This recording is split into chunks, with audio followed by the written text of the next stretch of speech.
O Trilhas da Democracia de hoje recebe a advogada, militante feminista da cultura, sempre à esquerda, hoje filiada ao Partido dos Trabalhadores, em Olinda, Pernambuco, Eugênia Lima.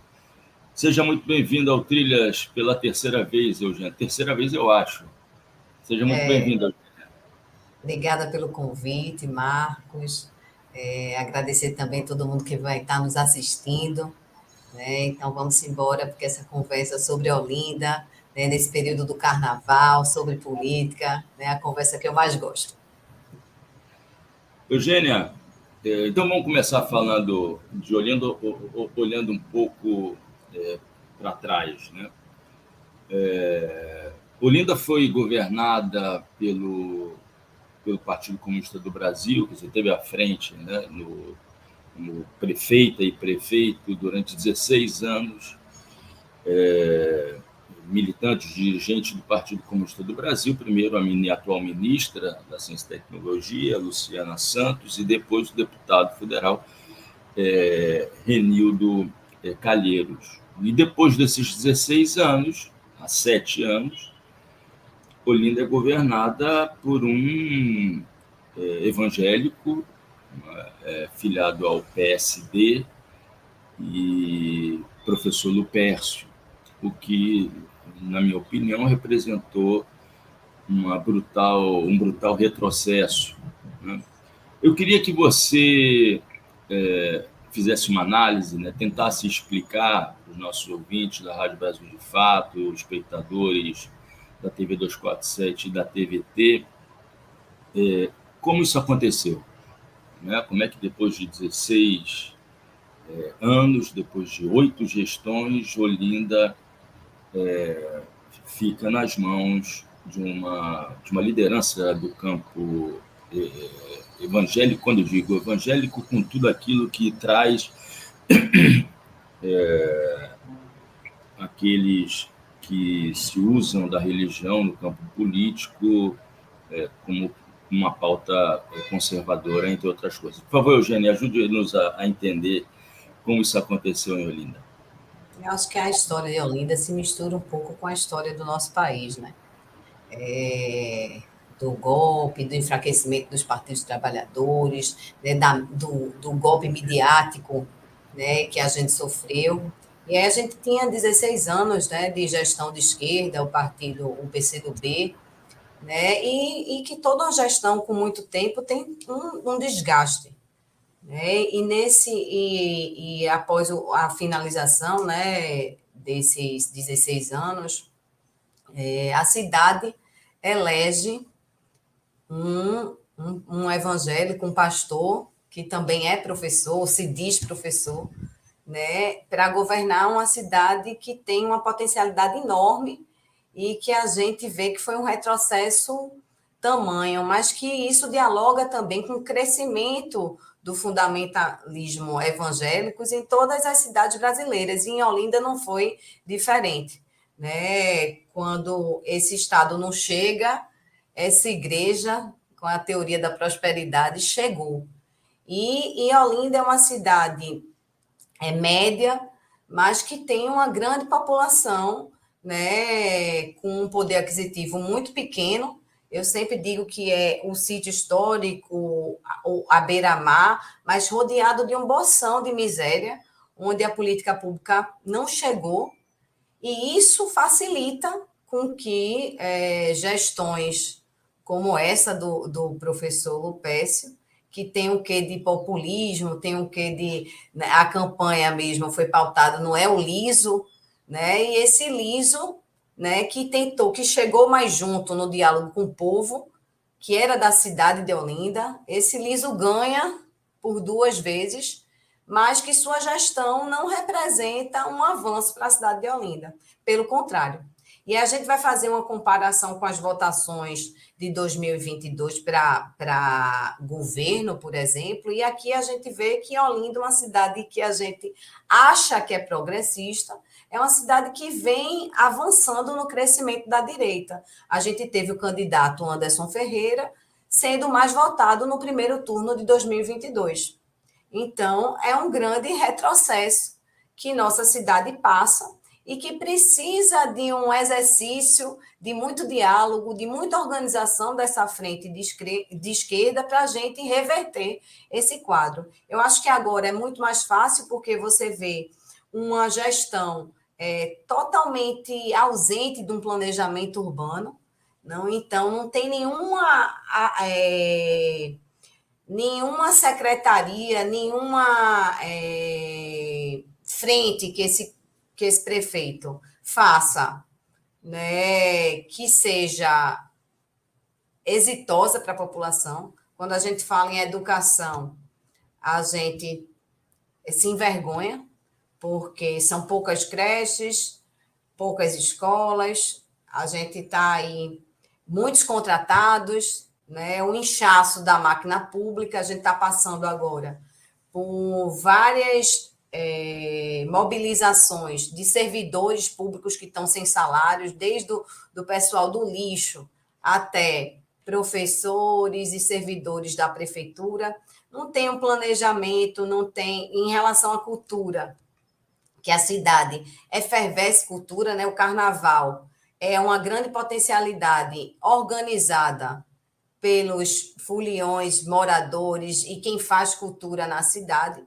Então, você vê que não tem nenhum planejamento para isso, nem para esse momento épico se planeja de forma profissional. É tudo muito amadora na cidade de Olinda, o que é uma pena. Então, Eugênia, sugestão, a gente tem muito o que falar. Eugênia, eu queria te pedir que dissesse também aos nossos ouvintes e espectadores o que é Olinda, porque a visão sudestina de Olinda é que Olinda se resume ao sítio histórico, a essa imagem que se tem, né? E você, num determinado momento dessa primeira resposta, falou disso, né? De que é um sítio histórico rodeado por bolsões de miséria, né? Então, eu te pediria... Desculpa, pode falar. Não, assim, Olinda já tentando fazer com que as pessoas consigam compreender uma cidade de aproximadamente 400 mil habitantes. Ela é um dos municípios mais populosos do Brasil, acho que é o quinto, né? Então, Olinda tem o sítio histórico, tem a praia, mas é rodeado por vários morros, né? Que são grandes bolsões de miséria, no caso, que é onde a política pública não chega, né? E a gente ainda tem uma área rural, a gente ainda tem um pedacinho de Mata Atlântica que, ao longo dos anos, a Olinda vai perdendo isso. Então, a ausência de uma gestão qualificada para esse lugar é urgente. Para quem está no Rio de Janeiro, Olinda não é sinônimo de Santa Teresa, né? Ou pelo menos aquela Santa Teresa que era um polo cultural de muita agitação cultural. Eugênia, ato contínuo, eu gostaria de dialogar contigo sobre as eleições do final do ano, né? E o atual prefeito não vai poder se recandidatar, já que ele é a sua segunda gestão, mas já tem a sua candidata escolhida. Então, eu te pediria para fazer uma análise sobre as tendências, né, o que pode vir a acontecer, os campos políticos que estão se organizando. Mas, antes disso, eu gostaria que você também dissesse aos nossos ouvintes e espectadores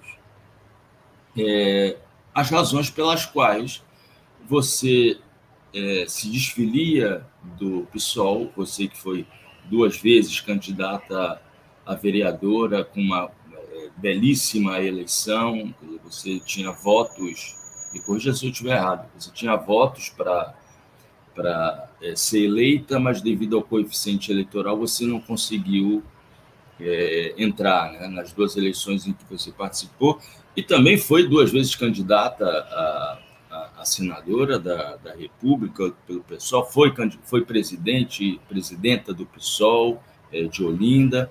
Então, quais são as razões pelas quais você sai do PSOL, se desfilia do PSOL e se filia ao Partido dos Trabalhadores?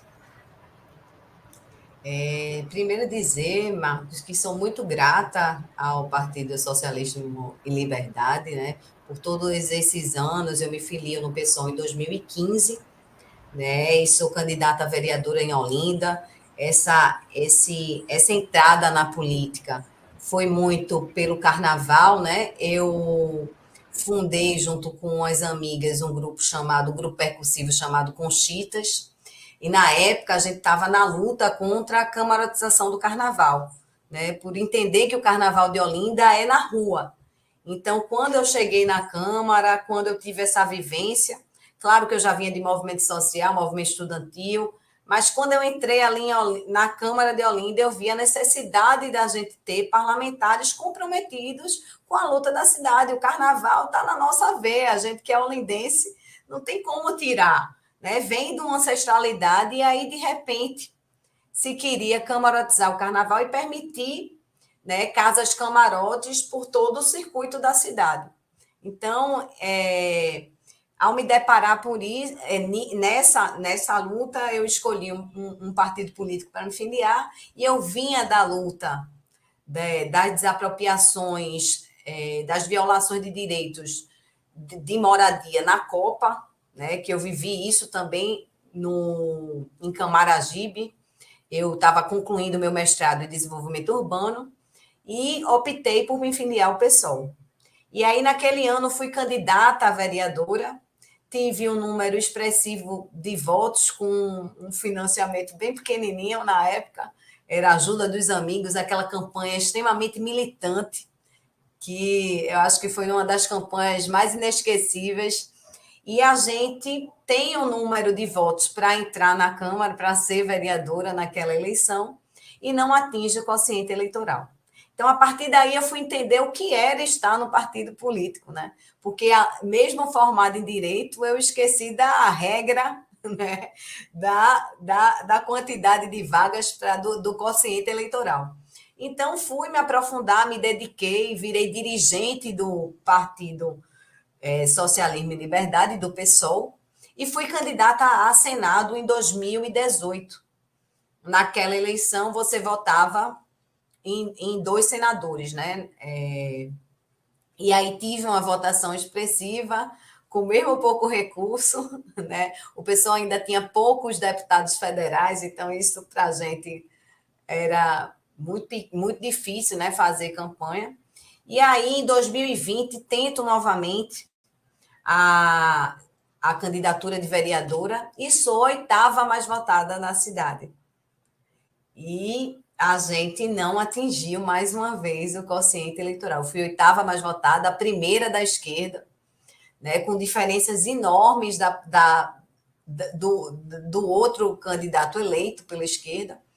E aí a gente continua na luta. Então, essa derrota de 2020 também foi uma derrota que me ensinou muito. Ensinou que, independente do cargo, da conquista, a gente vai se manter firme e coerente com a luta, com os princípios que a gente acredita. Então, fez aprender muito. E aí, em 2022, vim novamente para cumprir uma tarefa partidária como candidata a Senado pelo PSOL. Eu acho que foi um aprendizado enorme, que pela primeira vez eu pude estar em debates públicos, né? E eu acho que eu cumpri um papel muito importante ao lado da senadora Tereza Leitão, porque eram todos aqueles homens contra ela e a gente fazia esse contraponto. Eu acho que foi muito importante minha participação, né? Sou muito grata e aprendi muito com a eleição de 2022 e a gente para refletir essa eleição de 2024, né? Porque o PSOL é um partido que cresce, mas o PSOL tem ainda muitas dificuldades nas cidades médias, né? E fiquei nessa questão da gente precisar fortalecer a esquerda no município de Olinda, num momento tão importante, né? De uma gestão que não representa a população olindense, de a gente ver também uma Câmara que você conta nos dedos os parlamentares que realmente lutam e que fazem oposição dentro do instrumento da Câmara.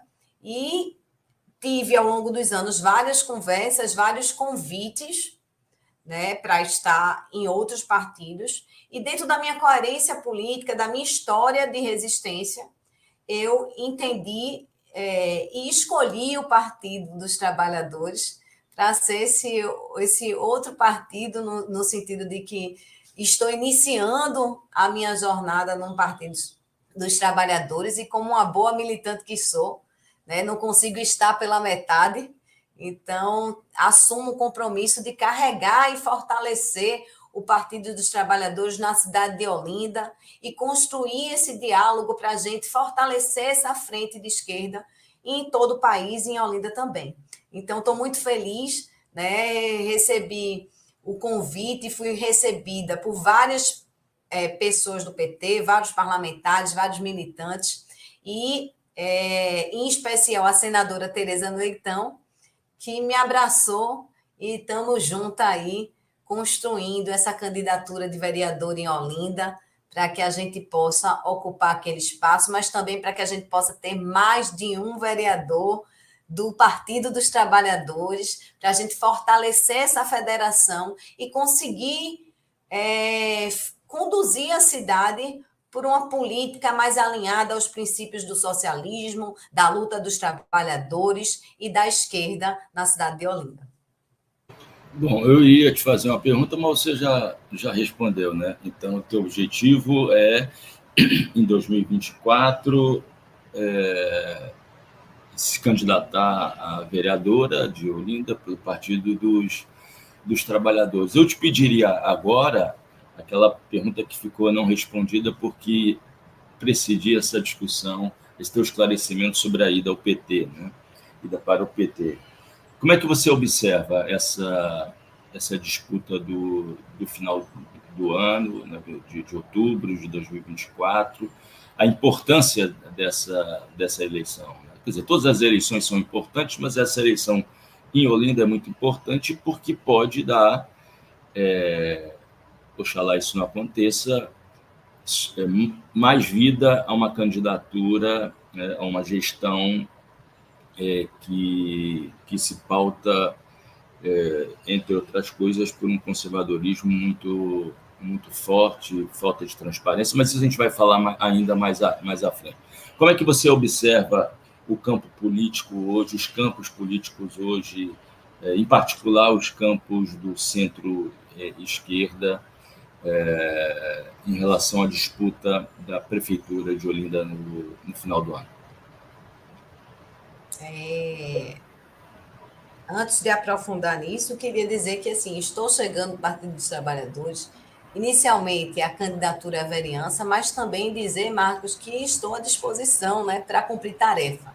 Eu sempre fui uma militante, né, que entendo o que significa um partido político. Os mandatos são do partido. Então, a gente está a serviço do partido. Então, também não tem nada definido, né, inicialmente essa candidatura à vereança, mas dizer também que estou à disposição para cumprir outras tarefas. E a gente tem uma conjuntura que eu digo que é propícia para a esquerda retomar o poder na cidade de Olinda. Né? A gente tem uma péssima gestão, mal avaliadíssima, né, que não tem resultados concretos, né, que fixe, que marque essa gestão, a gente não vê nenhum. Como eu já tinha falado, da ausência de planejamento, a gente vê um prefeito que quer nomear uma parente, né, que está fazendo todo o trabalho em nome de uma parente que é esposa do seu sobrinho, né, e aí você vê que é uma pessoa que não tem conexão com a cidade, eu nem a conheço, na verdade, e que Olinda é uma cidade bem territorial, né, no sentido de territorialista, né, de ter o candidato que tem a relação com a cidade. E a gente tem, pela direita, né, a Isabel Urquiza, que é ligada aos Ferreiras, ao PL. Tem o vice-prefeito, que também estava na gestão, que é candidato a prefeito. E a gente tem alguns nomes na esquerda que eu acho que precisamos adiantar esse debate e formar essa unidade dentro da federação. A gente sabe que pela porcentagem da eleição 2020, que define, né, quem é a maioria, enfim, mas que tudo há um diálogo. O PCdoB seria quem apresentaria o nome majoritário. A gente tem colocado o nome da ministra Luciana Santos, mas que não está definido ainda. Então, a gente precisa dessa definição urgente. Pelo PT foi colocado o vereador, né, que o PT vai ter candidatura, também coloca a importância da candidatura própria, o vereador Vinícius Castelo se coloca, a gente tem a deputada Gleide Ângelo, pelo PSB, mas que não está colocada ainda, mas que veio dirigir o PSB em Olinda. Né? Tem eu aqui me colocando também para cumprir a tarefa, se necessário for. Então, a gente precisa mesmo organizar essa unidade, porque eu acho que quanto mais tempo a gente perde, né, a gente vai ter mais dificuldade de reorganizar nosso campo para a gente disputar e ganhar efetivamente a possibilidade de governar de novo a nossa cidade. Então, assim, há uma indefinição dessa frente de esquerda. Eu acho que a gente precisa acelerar esse processo para definir quem é a candidatura para a gente colocar, como diz todo olindense, o bloco na rua. Né? Eu me coloquei até antes do carnaval, porque me antecipei para colocar o bloco na rua, para definir onde eu estaria nesse carnaval, que bloco, que camisa eu ia vestir nesse carnaval. E não perder as prévias, né? Aproveitar as E prévias. não perder o tempo, porque carnaval para mim é política, Marco. Carnaval é um ambiente onde vários blocos colocam, né, nas ruas também suas mensagens de luta, de posicionamento político. Então, é muito importante a gente definir, né, como a gente vai se organizar. Eu acho que a esquerda está perdendo um pouco desse tempo, sabe?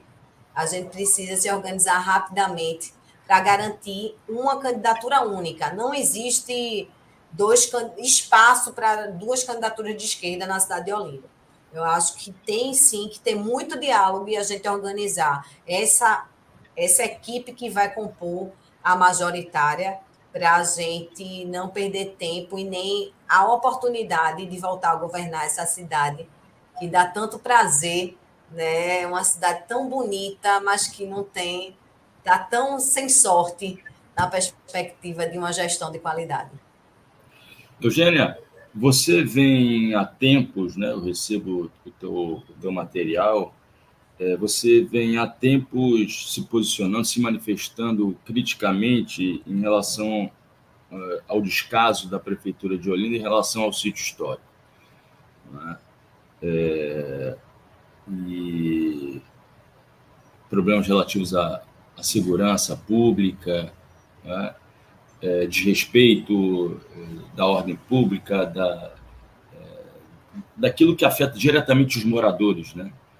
Uma coisa são os foliões que vão, quando do carnaval, festejam, fazer a sua festa e depois retornam às suas casas. Né?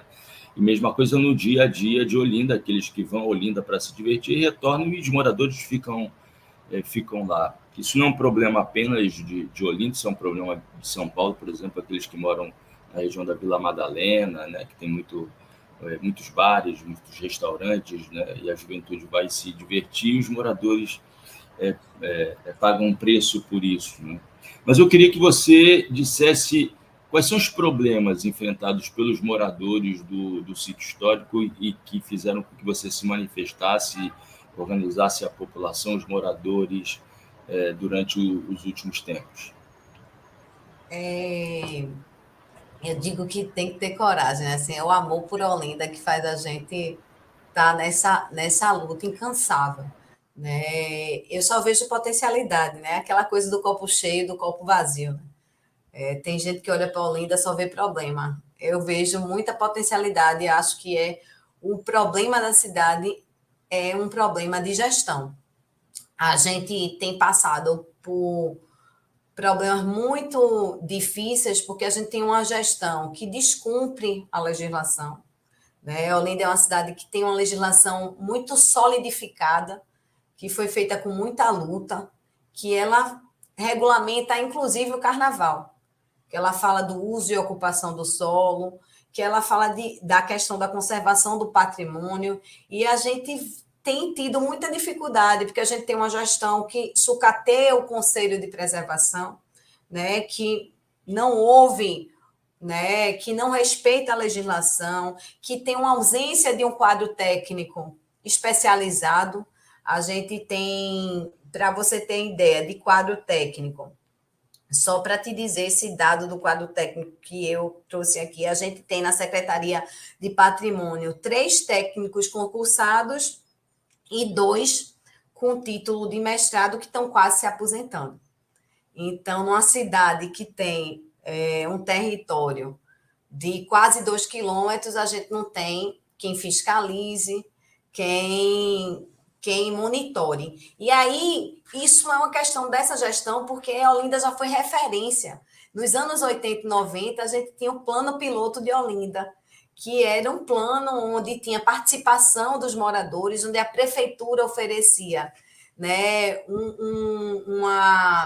um quadro técnico especializado, tanto na questão arquitetônica, quanto na questão jurídica, na questão social, e mobilizava aquela população e conseguia cumprir a legislação e preservar esse patrimônio. Então, a gente vê o abandono e a deteriorização do patrimônio que compõe o sistema de preservação do sítio histórico, né? A gente vê o arquivo público abandonado, onde tem livros que fazem parte do patrimônio do mundo, né? Livros antigos, enfim. Então, todo esse abandono com o patrimônio, que vai desde da ausência de planejamento, o controle urbano também não é presente, a gente não tem uma cidade turística e que não tem nenhum planejamento para isso.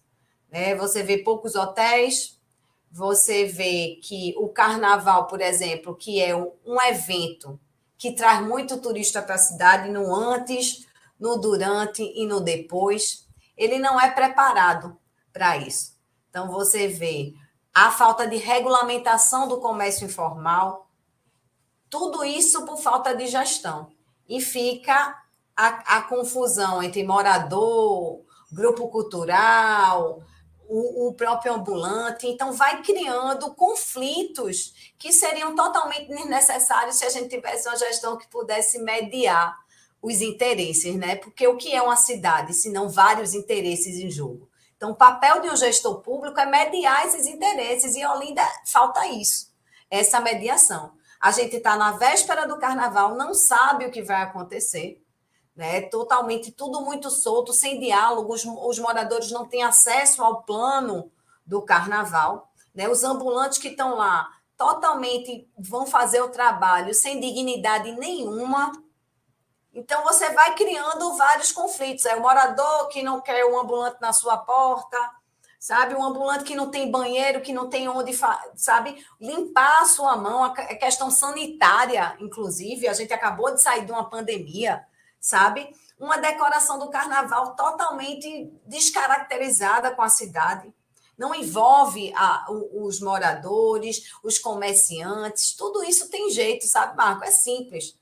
Você regulamenta, você cadastra, você forma, aí você fecha o olho e olha para a cidade do lado, que é Recife, e vê que é totalmente diferente. Você chega no Carnaval do Recife, é diferente do de Olinda.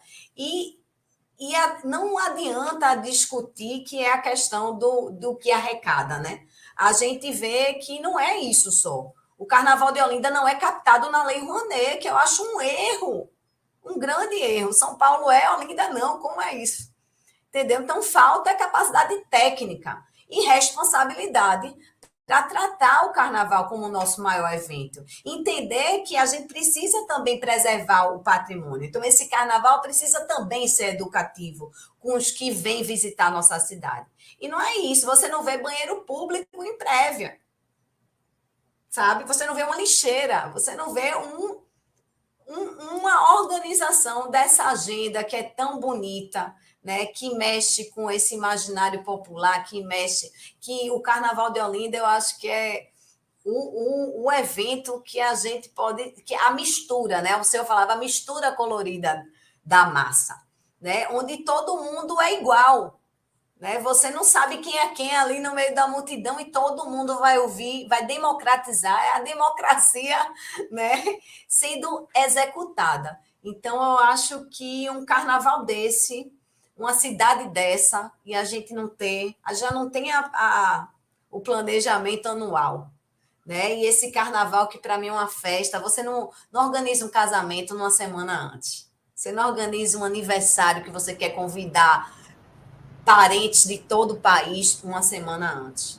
Então é isso, mas a gente ainda acredita que 2025, ou quando a gente estiver nessa prefeitura, a gente vai sim organizar o melhor carnaval, né, do mundo.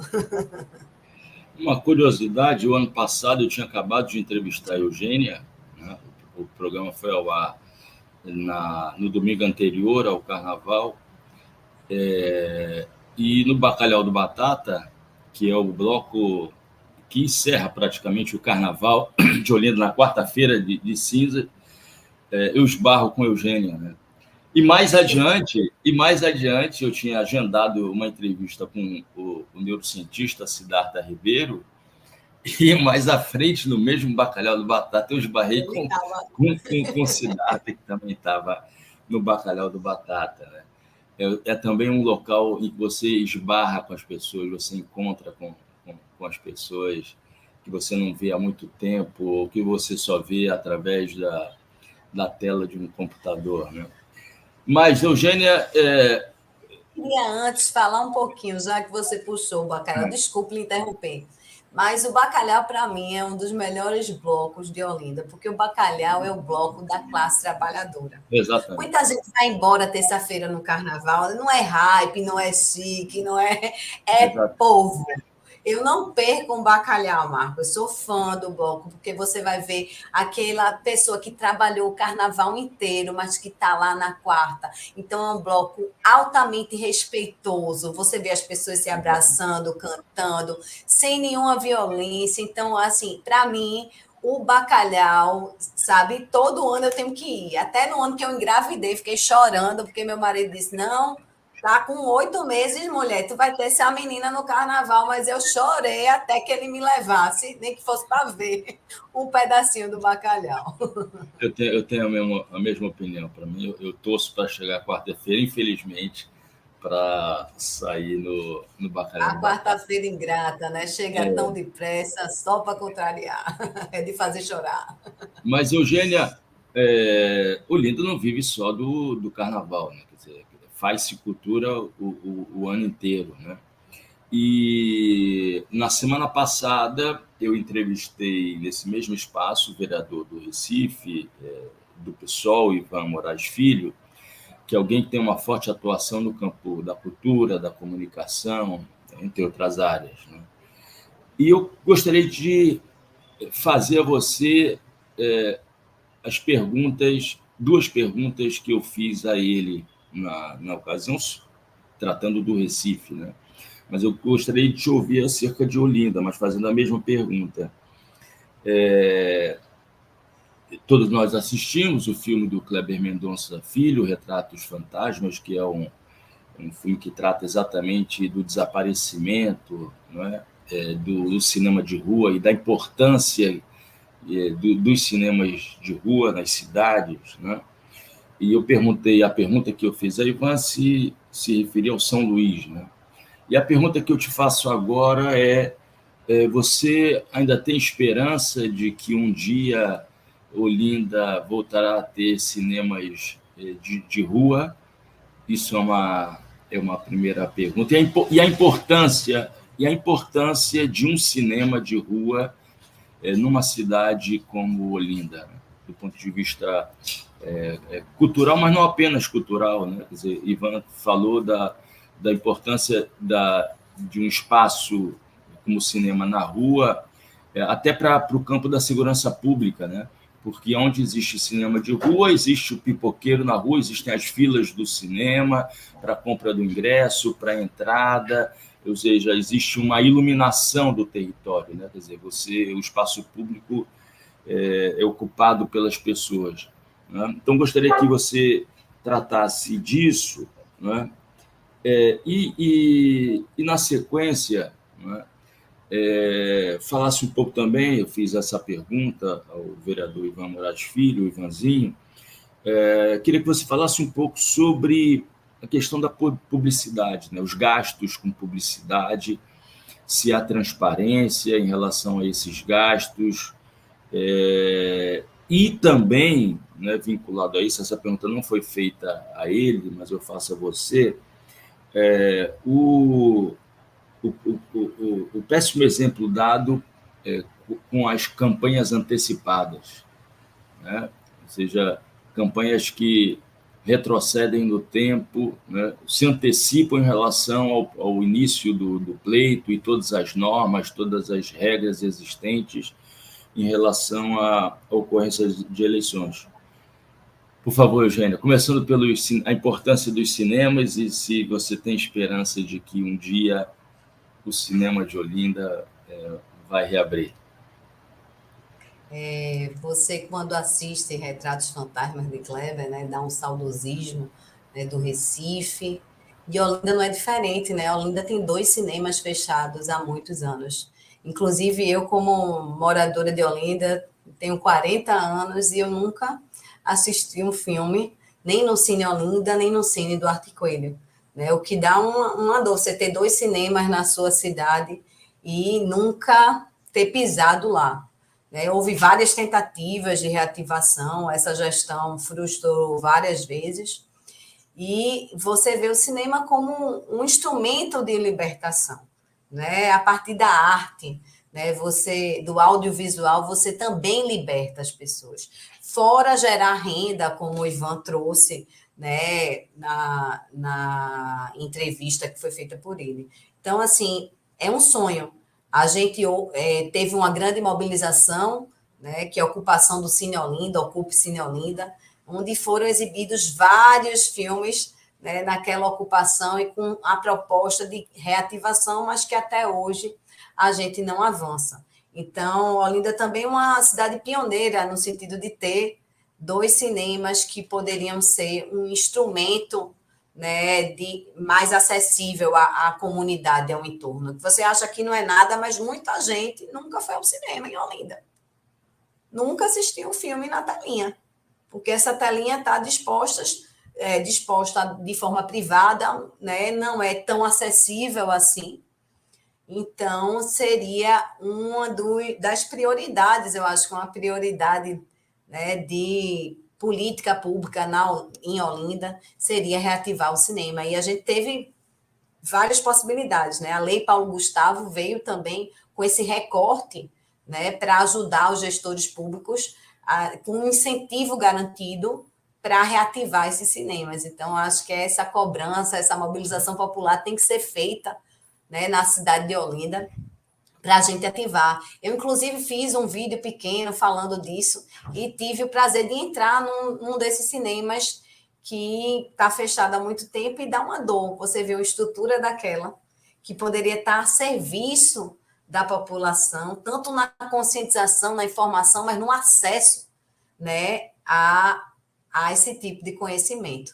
Então, a gente tem muito que avançar ainda e eu acho que é mais do que urgente que a esquerda, né, retome o governo da cidade e que tenha isso como pauta prioritária, porque a gente precisa dar acesso ao olindense, né, ele conseguir ter o direito de acessar o cinema de Olinda quando a gente tem 2. Né? E mudando já de assunto para essa campanha antecipada. Só antes, Eugênia, também nesse sentido de esclarecimento pré-carnavalesco, né, para quem não é de Olinda, não é da região metropolitana, né? Quer dizer, Olinda não é só o carnaval, existem inúmeros festivais, né, que acontecem na Praça do Carmo, nas ladeiras de Olinda, ou seja, ferve o ano inteiro, uma febre cultural o ano inteiro, né? E imaginar, sonhar com a reabertura dos cinemas em Olinda, com festivais de cinema, né? Nas ruas, dentro dos cinemas, é um sonho alvissareiro. Né? Mas, porque a por gente favor... tem uma produção local, né? A gente tem uma produção local. Eu me lembro que na minha infância a gente tinha o cinema na rua, o cinema na praça, o cinema nos becos e vielas. A gente tinha isso como política pública, mas também como organização de resistência, né? A gente precisa retomar isso de forma organizada. Porque eu acho que a gente tem sim uma gestão ausente, mas a gente precisa mobilizar, porque o direito, né, todo e qualquer direito, né, a gente só conquista com muita luta, né? Porque o direito foi criado também por uma burguesia, né? A gente bota lá na lei, mas não efetiva. Então, essa efetivação precisa ser com muita luta. E não só cinema, Olinda tem. A gente tem vários equipamentos fechados. A gente tem o Museu de Arte Contemporânea, por exemplo, na 13 de maio, que está fechado. A gente tem o Museu Regional, a gente tem o Museu Estadual, a gente tem vários equipamentos que estão completamente abandonados por uma ausência de uma política cultural com qualidade, né? Com planejamento e eficiente. Isso a gente não tem. Né? Precisa ter concurso público para essa área de cultura, porque as pessoas tratam cultura como se fosse qualquer um, assume a pasta e a gente não faz concurso para garantir uma política de Estado, Marco. Eu sinto muita ausência de uma construção de uma política de Estado que seja permanente, saia ou entre gestão, a gente tem essa política cultural permanente. Então, a gente precisa avançar muito ainda na cidade de Olinda. E ter uma política cultural permanente, uma política de Estado, é super urgente. E inclui o cinema e a reativação de vários espaços públicos, equipamentos culturais que andam fechados na cidade, fora as inúmeras igrejas que a gente tem. Né? Ontem eu fui para o convento de São Francisco e vi aquele espaço, né? Como a gente não utiliza isso em prol do turismo sustentável, né? Em prol de um crescimento econômico, inclusive, para a nossa cidade, porque cultura também é economia. Cultura é um dos pilares que mais gera renda no nosso país. E como um bom gestor, isso não pode ser sucateado nem jogado como a gente está vivenciando na cidade de Olinda. Em relação a publicidade, os gastos com publicidade, a intransparência que caracteriza a atual prefeitura e a campanha antecipada? A gente está tendo muitas dificuldades, né? Porque a candidata, atual candidato prefeito, ocupava alguns cargos de secretaria, né? E você vê a questão da publicidade e da campanha antecipada, né? Você coloca toda inauguração, a pessoa está presente.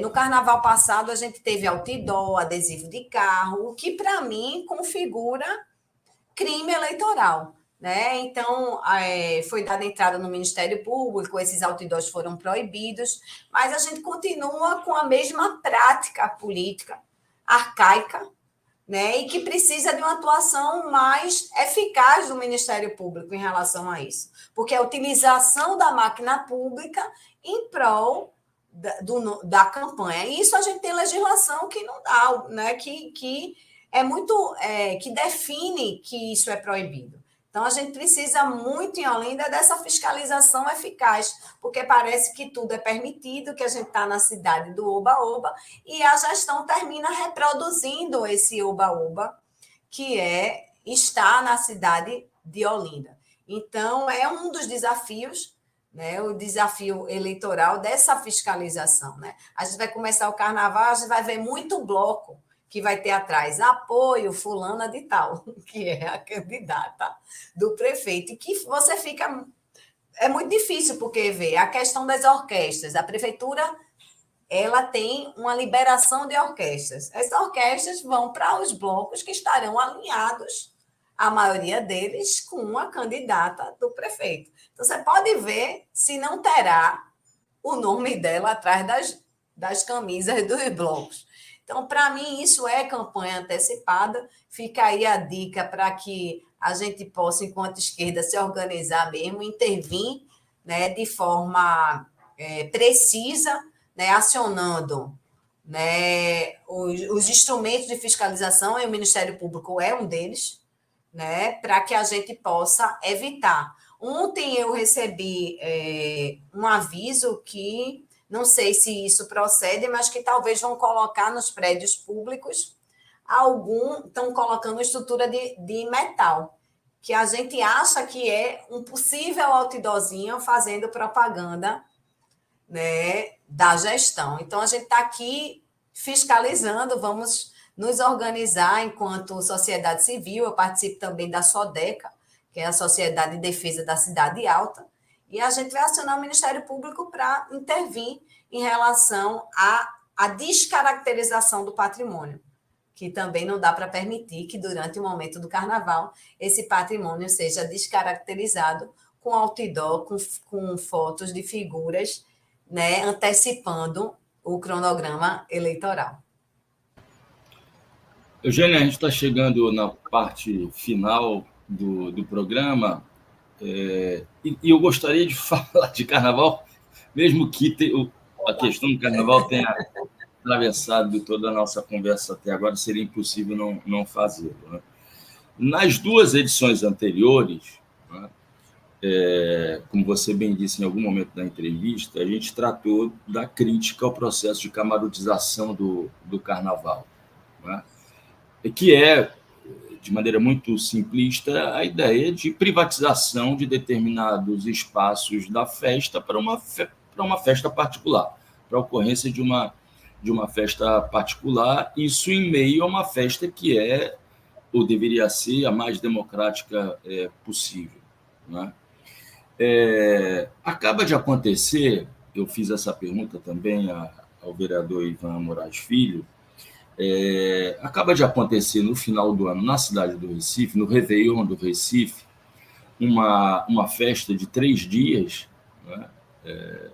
A antevéspera, a véspera e a festa do Réveillon. Durante 3 dias aconteceu uma grande festa na praia do Pina, que fica numa área muito valorizada, né, porque os olhares do setor imobiliário estão todos voltados para lá, por conta da inexistência hoje de espaços para construção, que já tomou Boa Viagem, bairro de Boa Viagem por completo, né?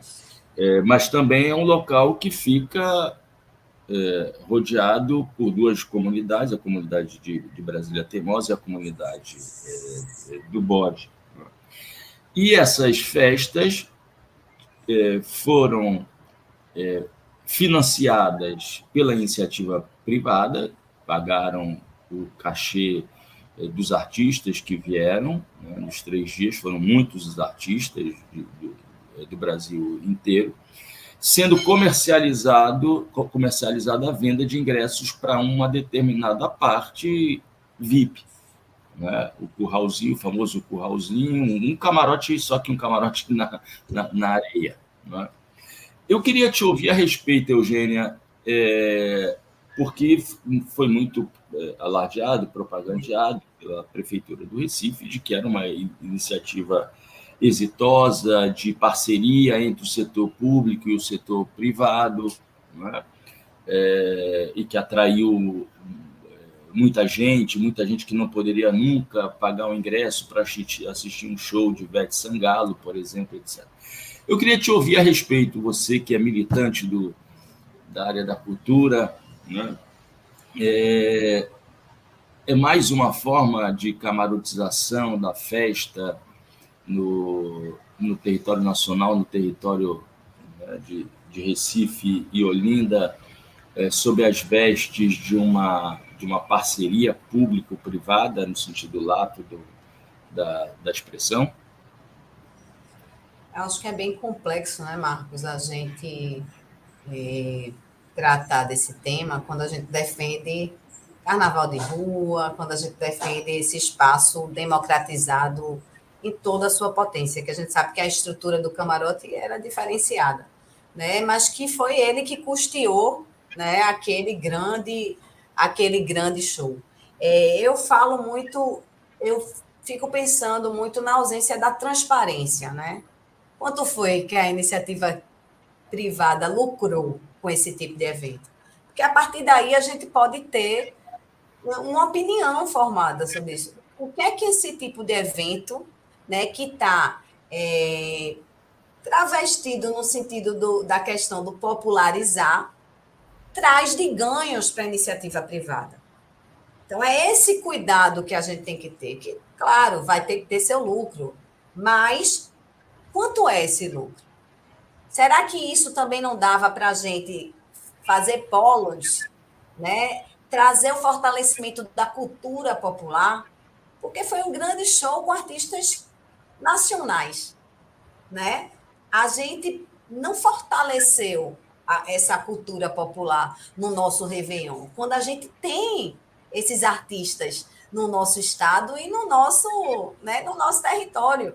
Então, é como a gente usa essa iniciativa privada a favor também do fortalecimento da cultura local, né? Porque esse consumo também vem disso, o acesso, né? A gente consome mais esse artista nacional porque a gente não tem acesso muitas vezes ao artista local. A gente tem figuras potentes, artistas potentes aqui que não é potencializado nesse tipo de festa, mas que incomparavelmente teve uma estrutura de gestão. Isso eu não posso negar. Houve uma gestão dessa festa, diferente do Réveillon de Olinda, que foi um trio elétrico, uma coisa terrível. Uma cidade turística que não conseguiu receber os turistas que vinham para a cidade. Então, acho que a gente precisa ter a tranquilidade de entender que em algum momento tem que ter essa parceria, mas tem limites. E essa parceria precisa potencializar os artistas locais. Acho que eu senti falta disso, sabe? Eu sei que tudo bem que não teria acesso àquele show nacional, mas a gente também não tem acesso ao que é daqui, né? E embora a programação do Carnaval do Recife, por exemplo, né, ele traz a coisa de que vai ter artistas locais, a gente sabe como é diferenciado o tratamento. Né? Do ponto de vista do cachê, é absurdo, né? O quanto um artista local aqui ganha e quanto um artista que vem de fora ganha. E a gente pode trazer isso também para o prazo de pagamento. Né? Os artistas locais, às vezes, passam por não receber quase no Natal. Sim, eu queria que tu tratasse disso, né? Rotineiro também as manifestações dos artistas, e quando eu falo dos artistas, os artistas lá que estão das orquestras, né? Os maracatus, os afoxés, as escolas de samba que passam um ano, porque o carnaval existe por conta dessas pessoas que são a resistência do nosso estado. Assim, foi vergonhoso. E todo ano existem manifestações desses setores do atraso do pagamento dos seus cachês. Permanece isso? Permanece isso. A gente teve uma prestação de contas do carnaval passado pelo prefeito de Olinda, vergonhosa, com fotos e que a gente não sabe onde foi esse dinheiro, com quem se gastou. E tipo, muitas das pessoas que trabalharam no carnaval, que trabalharam nos palcos, os rodes, até hoje ainda não receberam. Sabe? Então fica a coisa de tipo. E é um ciclo vicioso, porque você não pode criticar o governo, porque você tem um cachê pendente, se você falar, você não recebe, e fica esse ciclo vicioso de abuso com quem faz cultura popular ou com quem faz cultura no estado de Pernambuco, principalmente em Olinda. Então, assim, isso acontece recorrentemente, vai acontecer nesse carnaval ainda, né? E que é isso, e que os artistas ficam em situação delicada, porque ninguém quer botar o bloco na rua para reclamar, com medo de não ser contratado no próximo evento. Então, é essa coisa aí que precisava ter uma fiscalização maior, uma atuação maior, né, dos instrumentos do Ministério Público, por exemplo, ou os legisladores, os vereadores, para que a gente possa garantir realmente que essa cultura não seja só de resistência. né? Porque cultura hoje em Olinda é de resistência. Então, a gente precisa virar política pública, né? Com a efervescência tão grande da nossa cidade, e a gente não tem uma política pública eficaz que garanta os direitos a quem faz política, porque esse carnaval só está aí por conta dessas pessoas. Eugênia, a gente está chegando ao fim do Trilhas da Democracia, nesse domingo que antecede o Carnaval. Muito obrigado pela tua disponibilidade. Nos encontramos na quarta-feira de cinzas no Bacalhau do Batata. Esse encontro está agendado. Gostaria de desejar a todos e todas uma boa festa, né? Com pitadas sempre de crítica política, a gente festeja, mas sempre com um olhar muito crítico. A gente, por conta do Carnaval, a gente não deixa de ser crítico. Não haverá o Trilhas da Democracia no domingo de Carnaval, período de festa. Na sequência, 2 entrevistas com 2 outras parlamentares de luta do estado de Pernambuco, a senadora Tereza Leitão, que foi citada aqui por Eugênia em alguns momentos da entrevista, do Partido dos Trabalhadores, e a deputada estadual Dani Portela, do PSOL. Eugênia, os microfones do Trilhas da Democracia estão abertos a você desejar um feliz carnaval, um bom carnaval, uma boa festa a todos e todas que nos acompanham. Por favor. Então, quero desejar um feliz carnaval, dizer que a gente precisa garantir a segurança das nossas mulheres para que elas possam brincar livremente. Então, não, que a gente possa também estar na luta pelos nossos direitos no carnaval, né? Que a gente possa fiscalizar, né, a questão da dignidade do comerciante informal, a gente possa fiscalizar essa questão da camaratização do nosso carnaval, dizer que o carnaval de Olinda... O trabalho infantil. Do trabalho infantil. Isso mesmo, Marco. Obrigada pela lembrança. E do trabalho dos nossos grandiosos catadores de latinha, sabe? Dignificar isso. Então, se você puder apanhar, entregar a latinha na mão, isso é dignidade, sabe? E cobrar. Está sempre na cobrança para que a gente construa uma sociedade igualitária, que carnaval é o momento do ápice da democracia. E, como uma petista que sou agora, queria convidar todo mundo para dia 9/2, para o bloco do PT, o Feitiço da Estrela, lá na sede do Alafim Oió, a partir das 17 horas. Vamos estar lá, né, colocando a democracia, a alegria, a ousadia nas ruas de Olinda. Um beijo grande, vamos embora, vamos se encontrar no Bacalhau, Marco, vamos botar essa luta, porque carnaval também é política. Beijo grande. Gratidão. O Trilhas da Democracia fica por aqui. Evoé.